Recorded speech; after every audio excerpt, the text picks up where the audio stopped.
गोरी कव्वी और कालू कौवा उस जंगल में नए आए थे। कोई भी काम तो कभी उन्होंने किया न था। वो तो हर समय दूसरे पक्षियों को उल्लू बनाने के चक्कर में रहते। उन्होंने अपना घर तो उस जंगल में बना लिया था, परंतु वो परेशान थे कि अब उनका भोजन कैसे चले। गोरी, दूसरे जंगल में तो कभी कभार भोजन तुम्हारी माँ दे जाया करती थी, अब कैसे गुजारा होगा? मैं तो कल से ही भूखा हूँ, कुछ दिमाग लड़ाओ, अब कैसे हमारा पेट भरेगा? कालू जी, मैंने सब सोच लिया है कि अब हमने क्या करना है।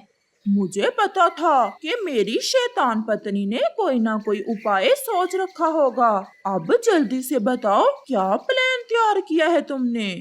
कालू जी, मैं इस जंगल में दूसरे पक्षियों के पंख देखने का धंधा शुरू करती हूँ। मैंने देखा है कि इस जंगल के पक्षी तो बुद्धू ही हैं। उन्हें उल्लू बनाने में हमें ज्यादा देर नहीं लगेगी। वाह गोरी, क्या दिमाग लड़ाया है! और बदले में लेंगे हम उन पक्षियों से भोजन। तो फिर खेल शुरू करते हैं। कालू जी, आप जाएं और ये अमरूद तोते के घर के पास वाले पेड़ पर रखो और फिर देखो मेरा खेल। कालू कौवा वो अमरूद उठाता है और उसे तोते के घर के पास रखने चला जाता है। अब मुझे जल्दी से तोते के पास जाना होगा। ऐसा सोचते हुए गोरी कव्वी तोते को ढूंढने निकलती है। उसे उड़ते उड़ते तोता नदी पर चिड़िया के पास बैठा दिख जाता है। गोरी कव्वी वहाँ जाती है। क्या हो रहा है पक्षियों, क्या बातें चल रही हैं? आए आए गोरी बहन, स्वागत है आपका इस नए जंगल में। हम भोजन की खोज में जाने वाले थे, क्या आप भी जाओगे भोजन की खोज में हमारे साथ?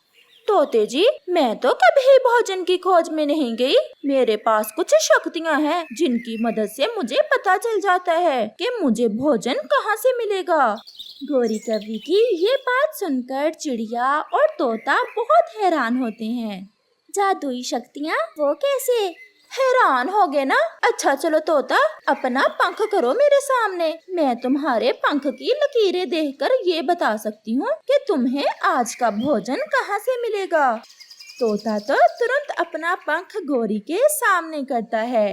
देखें और बताएं, हम भी तो देखें कि कैसी शक्ति है आपके पास। तोते, तुम्हारा आज का भोजन तुम्हारे घर के पास ही मिल जाएगा। जिस पेड़ पर आपका घर है उसी पर 2 अमरूद पड़े हैं। जाओ और जाकर एक खुद खा लो और एक अपनी पत्नी को दे दो। ये बात सुनते ही तोता तो वहाँ से भाग जाता है। चिड़िया, क्या आप भी अपना पंख दिखाकर भोजन लोगी? नहीं गोरी बहन, मेरा तो ऐसी बातों पर विश्वास नहीं है और मेरे पास तो घर में भोजन है। फिर चिड़िया और गोरी कव्वी वहाँ से चली जाती हैं। ये बात कबूतर और उसकी पत्नी लूसी कबूतरी तक भी पहुँच जाती है। पति जी, सुना है कोई गोरी कव्वी आई है इस जंगल में और वो पक्षियों के पंख देखकर भविष्य की बातें बता सकती है और कोई जादू भी है उसके पास। मुझे भी तोता बता रहा था। अगर ऐसा है फिर तो बहुत बड़ी शक्ति है उस कवि के पास। जंगल में रात भी हो जाती है। दूसरे रोज जब लूसी कबूतरी का पति जब भोजन की खोज में चला जाता है तो लूसी कबूतरी खुद से ऐसा कहती है, क्यों ना आज मैं भी गोरी कव्वी के पास जाकर अपने भविष्य का पूछूं और देखूं कि मेरे साथ भविष्य में क्या होने वाला है। ऐसा सोचते हुए लूसी कबूतरी गोरी कव्वी के घर की तरफ जाती है। सारी ही लकीरें उल्टी होती जा रही हैं। कबूतरी, तुम्हारे पंख की तो क्या हुआ गोरी बहन, सब ठीक तो है ना? लूसी, मुझे बहुत दुख हुआ ये देखकर कि कुछ ही दिनों में तुम्हारा पति दूसरी शादी करने वाला है। ये सुनना था कि लूसी कबूतरी के तो होश उड़ जाते हैं, वो तो रोने लग जाती है। क्या ये सच है? गोरी, मैं कहाँ जाऊंगी अगर मेरा पति मुझे छोड़कर दूसरी शादी करेगा? वो तो अच्छा ही हुआ जब मैंने आपको अपना पंख दिखा दिया और मुझे पता चल गया कि मेरा पति दूसरी शादी करने वाला है। चुप कर जाओ, चुप कर जाओ, तुम चिंता ना करो, मैं सब ठीक कर दूंगी और तुम्हारा भविष्य बदल दूंगी।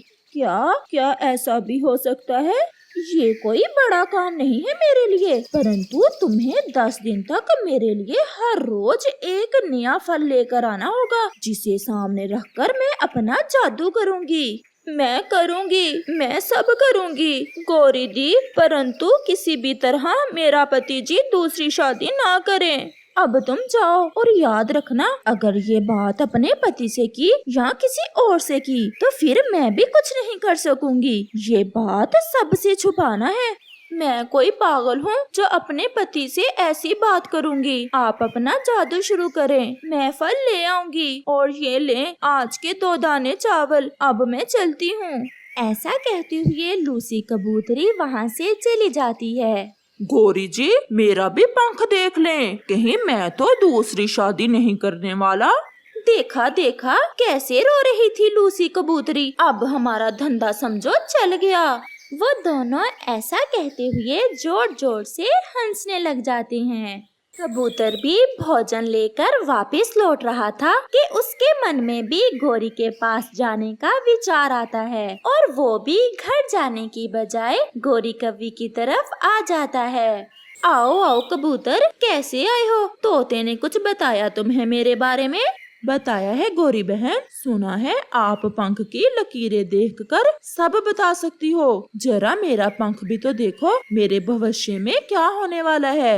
नहीं, ये तो बहुत बुरा होगा, बहुत बुरा होगा। ऐसा कैसे हो सकता है? कबूतर कैसे जी पाएगा अगर ऐसा हो गया तो? गौरी बहन, क्या होने वाला है? कुछ मुझे भी तो बताएं, सब ठीक तो है? कबूतर जी, आपकी पत्नी का एक कजन है, वो कुछ दिनों तक इस जंगल में आने वाला है और तुम्हारी पत्नी तुम्हें छोड़कर उसके साथ चली जाएगी। क्या? ये कैसे हो सकता है? ऐसा ही होगा, मैंने सब देख लिया है। तुम्हारे पंख की लकीरों ने मुझे सब बता दिया है। बहन जी, कुछ करें, मेरी तो शादी भी बड़ी मुश्किल से हुई थी। अगर मेरी पत्नी ऐसे मुझे छोड़कर चली गई तो मैं मर जाऊंगा अपनी पत्नी के बिना। 10 दिन तक हर रोज कोई नया फल लेकर आना होगा तुम्हें कबूतर, फिर ही मेरा जादू असर करेगा और मैं तुम्हारे भविष्य को बदल सकूंगी।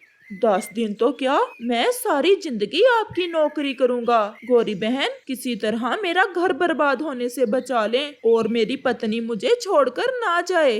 मैं सब बदल दूंगी, वो तुम्हारी पत्नी कहीं नहीं जाएगी। परंतु अगर ये बात तुमने अपनी पत्नी को बताई तो सब उल्टा हो जाएगा। ये बात किसी को भी नहीं बताना। ना ना बहन जी, मैं किसी को भी ये बात नहीं बताऊंगा। ऐसे कबूतर भी वहाँ से चला जाता है। कालू जी, कैसी खेल लगी मेरी? गौरी, सच पूछो तो मजा आ गया।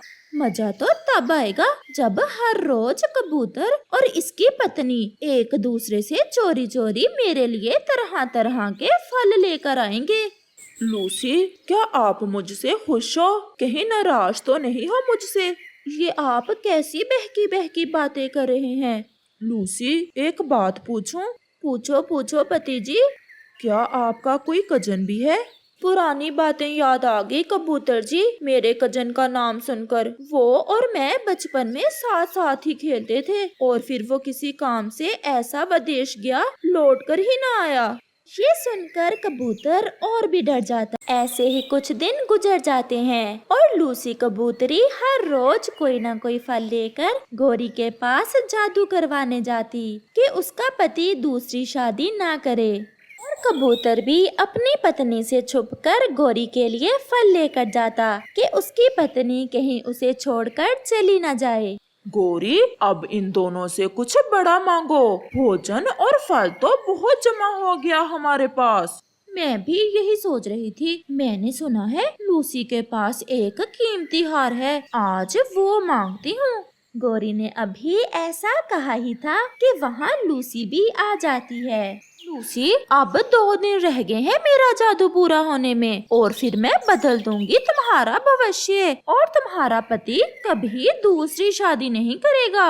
बहन जी, अगर आप ना होती मैं तो लुट जाती। परंतु लूसी, अब तुम्हें कोई कीमती चीज जो भी है तुम्हारे घर में वो ला कर देना होगी मुझे। मैं सब ला दूंगी, मैं सब ला दूंगी। आप अपना जादू जारी रखें, अब तुम जाओ। रात को लूसी बहुत खुश थी कि अब गौरी का जादू पूरा होने ही वाला है और फिर उसका भविष्य बदल जाएगा। कबूतर भी अपने मन ही मन में बहुत खुश था क्योंकि अब उसकी पत्नी उसका प्यार पहले से भी ज्यादा करने लगी थी, जिसे वो गौरी का जादू समझ रहा था। दूसरे रोज लूसी सोई हुई थी कि कबूतर चोरी चोरी लूसी का हार चुराता है और घर से निकलता है। गौरी जी, आपने कोई कीमती चीज मांगी थी मुझसे। मेरे घर में इससे कीमती चीज कोई ना थी, मैं यही ले आया। अब जल्दी से अपना जादू पूरा करें और मेरे भविष्य को बदल दें और मेरी पत्नी हमेशा हमेशा के लिए मेरी हो जाए। चिड़िया और तोता भी गौरी के पास आ जाते हैं। कबूतर भैया, आप यहाँ क्या कर रहे हैं? कुछ नहीं, मैं तो ऐसे ही आया था। सबकी मन की बातें पूरी होंगी। जिसने भी मुझे कोई कीमती चीज दी है उसका भविष्य आज से बदल जाएगा। दूसरी तरफ लूसी भी अपना हार ढूंढ रही थी। ये मेरा हार कहाँ चला गया? वो हार तो मुझे आज गौरी को देकर अपना भविष्य बदलने का जादू पूरा करना था। पति जी भी नहीं है, अब मैं क्या कीमती चीज लेकर जाऊं गौरी के पास? वो ऐसे परेशान होकर खाली पंखों ही गौरी की तरफ उड़ती है। जैसे ही वो गौरी के घर जाती है तो अपना हार गौरी के पास देखकर हैरान हो जाती है। पति जी, आप यहाँ, और ये मेरा हार यहाँ आप क्यों लाए हो? कबूतर खामोश रहता है। लूसी, कबूतर भैया ये आपका हार गौरी बहन को देकर अपना भविष्य तब्दील करवा रहा है। ये सुनकर लूसी को कुछ कुछ समझ में आता है। गौरी, क्या आपने मेरे पति जी से भी कुछ मांगा था? नहीं, मैंने तो कुछ नहीं मांगा। मुझे सब पता चल गया है गौरी, तुम्हारा ड्रामा। पति जी, गौरी ने मुझसे कहा कि आप दूसरी शादी करने वाले हो और मुझसे फल ले लेकर खाती रही। लूसी, मुझे भी यही कहा कि तुम अपने कजन के साथ चली जाओगी। ऐसे गौरी कवि का भांडा फूट जाता है और सब पक्षी वहाँ से चले जाते हैं। कबूतर और कबूतरी एक दूसरे से शर्मिंदा थे कि कैसे उन्होंने किसी के कहने पर एक दूसरे पर शक किया। इस कहानी से हमें सीख मिलती है कि हमें किसी की भी बातों में आकर अपने सच्चे रिश्तों पर शक नहीं करना चाहिए, क्योंकि शक रिश्तों को कमजोर कर देता है।